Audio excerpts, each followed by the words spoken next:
Welcome. And today I'm going to share a story with you on impactful teamwork. So, my name's Julia Felton. I'm your host and guide again. And we are going to be delving into the topic of reinvention. So, many of you might remember that 2 weeks ago, the podcast was all about reinvention or extinction and how reinvention is such an important attribute in our toolkit today, and how leaders are spending approximately now 50% of their time reinventing. And by reinvention, we mean taking the best from the past and adapting that for the future. And I think we can all agree that we live in a world where we need to continually be adapting and reinventing our businesses. And there are a throw of businesses that haven't stayed current, haven't reinvented, and we have seen them disappear off the high street. I remember in the old days, I was a loyal advocate of my Nokia phone. And I had those for ages and ages. And nowadays, Nokia phones don't really exist. The same with Blockbuster videos. They didn't see the advent of the internet, streaming films, and of course were taken over, not literally taken over, but Netflix took that position in the marketplace and have expanded from just being a provider of originally films to actually producing and having a whole commercial arm around filmmaking. This topic of reinvention is so important that I wanted to just delve into it a bit more again today. And I was going to share with you a story because I know the power of stories and how they can really change how you hear something. So I thought, let's explain reinvention with a story. And this is a story that you will know very well, but I want to look at it through the lens of reinvention and what we can learn from this story. And the story is all about the sinking of the Titanic. So, the sinking of the Titanic. I just want you to imagine this. It's the 14th of April, 1912, and it's about 10 to 12 in the evening. And the Royal Mail steamer ship Titanic is en route from Southampton to New York. And we all know what happens. It unfortunately collides with an iceberg and sinks within 3 hours. And this led to the death of nearly 1,500 people. And that was about 2/3 of the passengers on the boat. And I think a lot of us, when we think about the sinking of the Titanic, we're like, that was just something very unfortunate. It was unfortunate it hit an iceberg and the boat sank. But actually, there were at least 6 warning signs that potentially a problem could happen on this trip. And this is what I want to unpack for you today so that you can see how within business, there are always warning signs of things coming up on the horizon. It's just that we have to pay attention to them and notice them so that we can take action. And many of you will know I'm a massive advocate of attention being a leadership superpower that is massively underused right now, because most of us are so distracted by what's about to happen in the future, what happened in the past. Very few people actually in the now really paying attention to what's going on. So let's look at these 6 clues that were given to us that, if we had heeded their warning, could have prevented the Titanic sinking. And the first one actually happened just before the ship left Southampton. Because what happened was the second officer, David Blair, he was at the last minute taken off of the ship and replaced. So there was a leadership change last minute on the boat. And of course, he was very disappointed about being taken off the boat. But this is what the most important thing was. He, in all of the melee of this happening so quickly, didn't do a handover. And as a result of not having that handover, he didn't give his keys to the replacement who took his position on the ship. And as we'll find out later, those keys unlocked a very important cabinet on the ship. The second thing that happened was there were no binoculars on board. So the 2 lookouts up in the crow's nest, looking out for danger, Frederick Fleet and Reginald Lee, they worked on a 2-hour shift. So it's not like they had been up there a long time and were tired. In fact, they hadn't actually been on shift very long. And the way that they had to get everyone's attention about anything they saw was with a large bell and a telephone that rang up on the captain's bridge. But the one thing that they were missing was a pair of binoculars. And obviously, as we know, binoculars enable us to see far into the distance. The important reason is, why didn't they have the binoculars? They didn't have the binoculars because the binoculars were in that cabinet and the keys were the ones that Second Officer David Blair still had on shore. So nobody even thought laterally to think, oh, we don't have any binoculars. They're in this cabinet. We need to break the lock and get in. Everyone just carried on, and we did without the resources that we needed. So no binoculars on the ship. The third thing that happened was that nobody was taking responsibility for health and safety on the ship. There were no safety drills run to make sure everybody knew what to do in case of emergency. And the real irony is, on actually the day of the sinking, the captain cancelled the 11 a.m. emergency evacuation procedure with no explanation.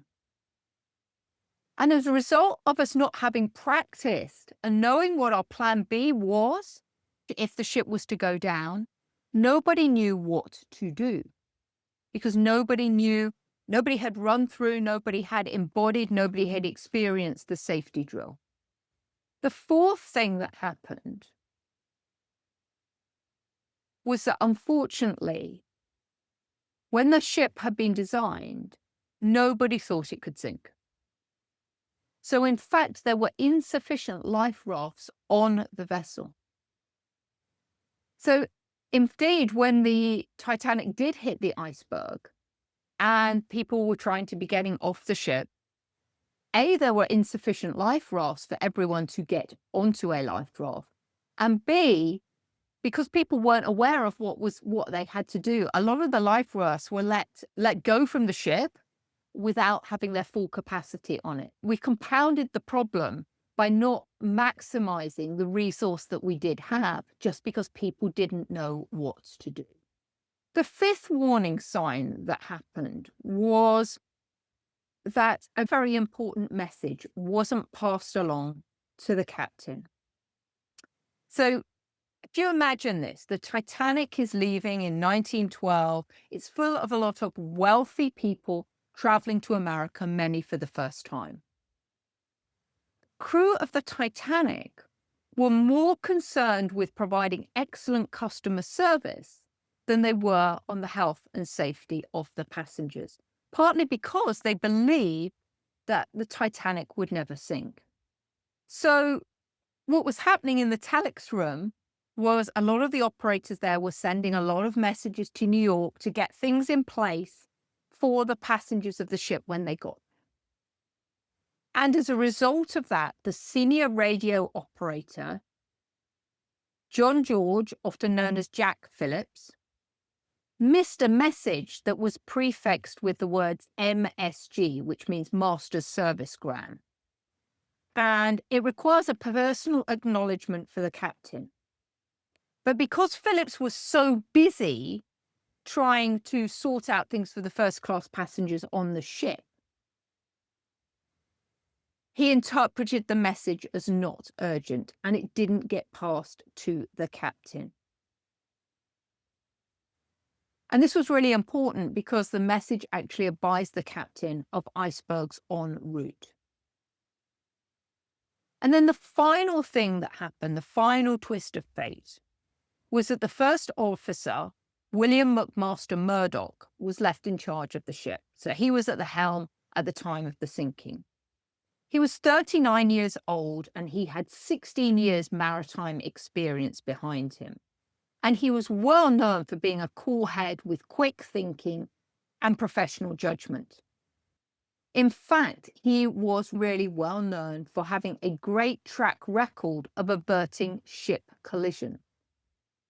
So you can imagine you're First Officer William McMaster Murdoch, and you get notified the ship's coming up to an iceberg.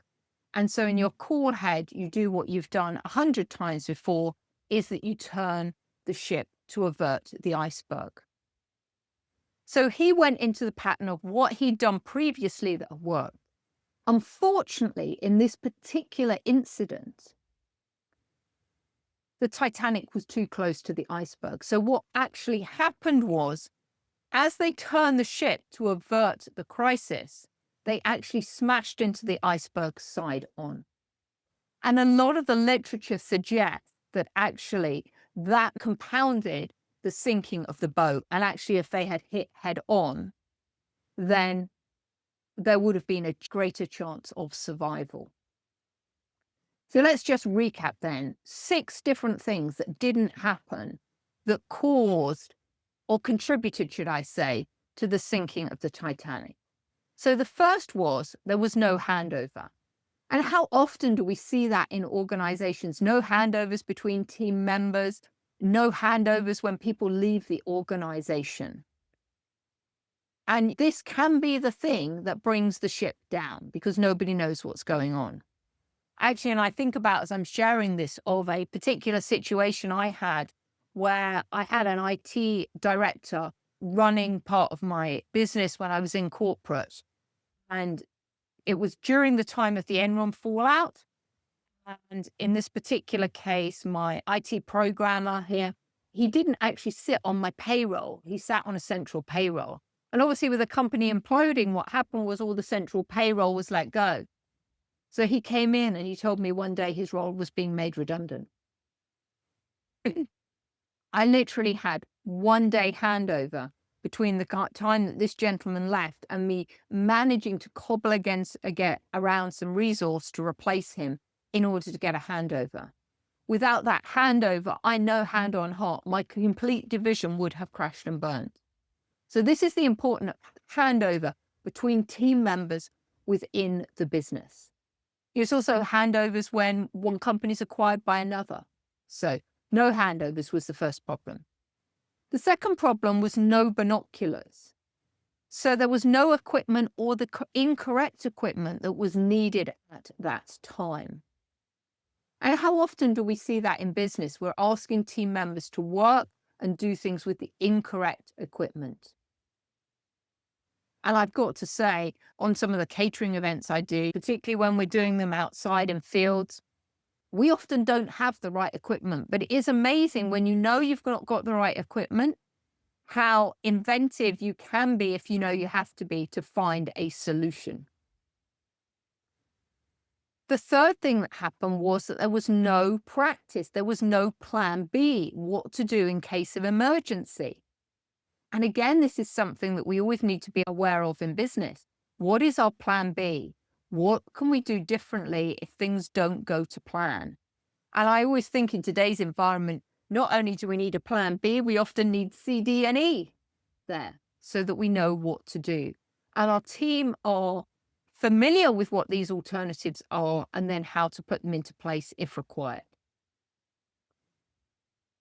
The fourth lesson we learned was the fact that we can't be complacent. When the Titanic was built, as I said, there were insufficient life rafts on there. The designers, the builders were too complacent. They thought the ship would never sink. And so they've put some resources on in terms of lifeboats, but insufficient. So we had insufficient resources really to effectively do the job. So that's really important because I see that happening a lot in businesses, the insufficient resources because senior leadership thinks something won't happen. The fifth lesson that we can learn is that we need to always be focused on the right thing and not the wrong thing. So the telex operators were focused on providing amazing customer service, which is great. But because nobody was focusing on the health and safety, many of the passengers who they were providing amazing customer service to never got to their destination to experience it. So it's really important that in business, we're always focusing on the most important thing. And it's very easy to get distracted and focus on the wrong thing, and therefore we don't get the success we want. And lastly, the lesson to take away is that we need to be very careful about relying on past success, because past success is not a measure of future success. And we saw that with the first officer, William McMaster Murdoch, because actually he was relying on his past success of averting collisions. And in this particular case, it didn't happen. And we've seen this also with many businesses where they're like, we can never go down. We are invincible. And yet we've seen those companies implode. We only have to look at the last banking crisis back in 2008, where a huge number of companies went down, large companies, and nobody thought that would happen. So this whole concept that I've just shared with you in this story is what we actually call Titanic Syndrome. And it is a corporate disease in which organizations facing disruption bring about their own downfall through arrogance, excessive attachment to past successes, or the inability to recognize new and emerging reality. So, my request and my invitation for you today as a business is, please be aware of Titanic Syndrome in your organization. What is it that you're not paying attention to that could inadvertently take your business down? What is the iceberg out there that could harm your business? So I hope you've enjoyed those thoughts. I hope you've enjoyed the story of Titanic. And it's really brought to life the whole reason about why we need to reinvent and how easy it can be to miss the opportunities and the need for reinvention. And if we're not careful, we end up sinking like the Titanic. So until next week, have an amazing time. Bye-bye.